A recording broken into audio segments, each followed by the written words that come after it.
So I told you how to calculate the inverse for a general matrix in the general case. But I skipped over a very important thing, and it's that not every matrix has an inverse. Okay? So some clue that this was the case, you might have gotten some clue when I gave you the recipes for the inverse. Notice that these recipes are always dividing by the determinant of the matrix. Yes? So whenever you divide by a number, you have to be careful. What if that number is 0? And indeed, what happens is that if the determinant of a matrix is 0, then there is no inverse. And this is called a singular matrix. Let's understand why this is and why it makes perfect sense. And we are going to use Venn diagrams, like I showed you last video. So, when the determinant of a matrix is not 0, then this is called a non-singular transformation. Okay? And what this means is that if you draw the input space and the output space,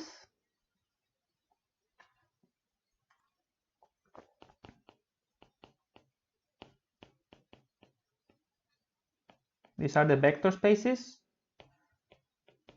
then every single vector in the input space is mapped into a unique vector in the output space.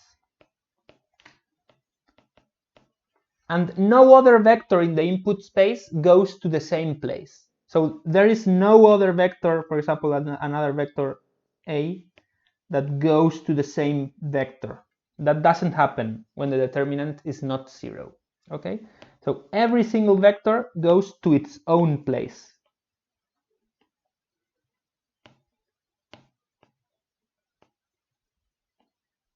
So what we say is that there is a one-to-one correspondence between vectors.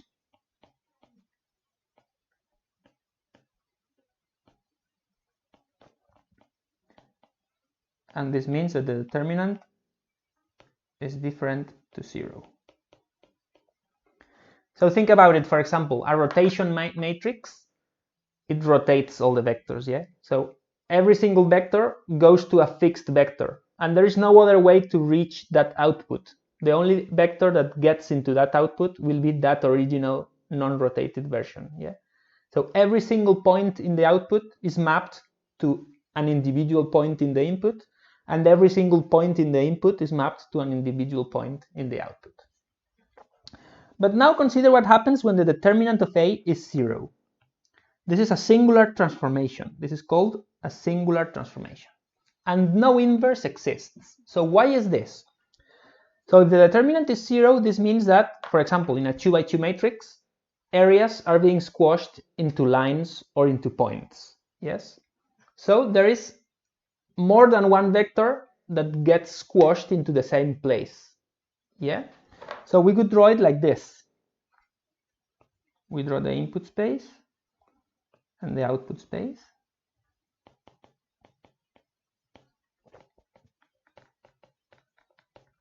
So now, for a given vector in the output, there are several possible vectors. In fact, there is an entire subspace of vectors that maps into that output. So we can draw it like this. We can draw a subspace, and this subspace maps using the transformation A into a single point. Oops, I didn't draw this very well. Let me redraw. Into this single point. Yeah. So all the vectors that are inside this vector space, and there are infinite vectors because this is a vector space. Every vector space always has infinite vectors. Yeah.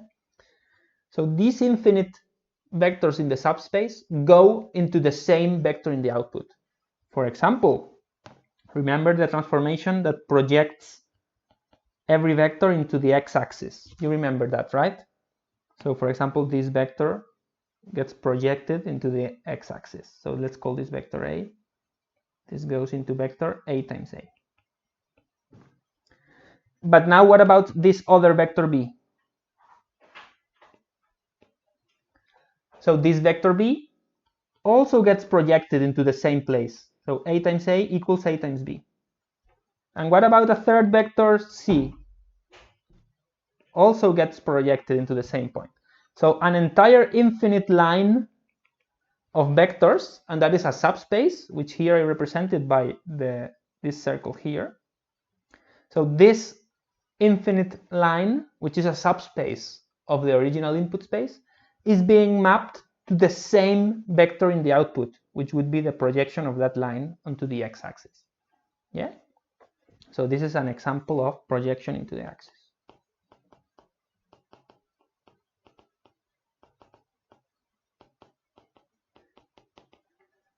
And remember that the projection into the x-axis, what is the determinant of this transformation? Well, the unit area that you start with gets projected into the x-axis. So the area ends up being 0. So the determinant is 0. Yeah. So when this happens, the determinant of the matrix equals 0. And it makes sense that there is no inverse, right? Because if I say, okay, so let's say that A times X equals some known vector V. Yeah, so V is known. And let's say that A is the projection into the x-axis. So now you would say, okay, so X equals the inverse of A times V, right? But this is impossible because how do we know what was the original X? So was X equal A? Or was it equal to B? Or was it equal to C? Which of the several vectors, infinite vectors that end up in V, which was it? Which of them was it? So how can we undo? Is it possible to undo this and know which one it was? It's not possible because all of them go into the same point. So information has been lost. Yes? So I hope that thanks to the use of Venn diagrams, this is clearer now. So the main message is, when the determinant of the matrix is 0, there is no inverse because there is not a one-to-one mapping between the input space and the output space. So thanks for watching.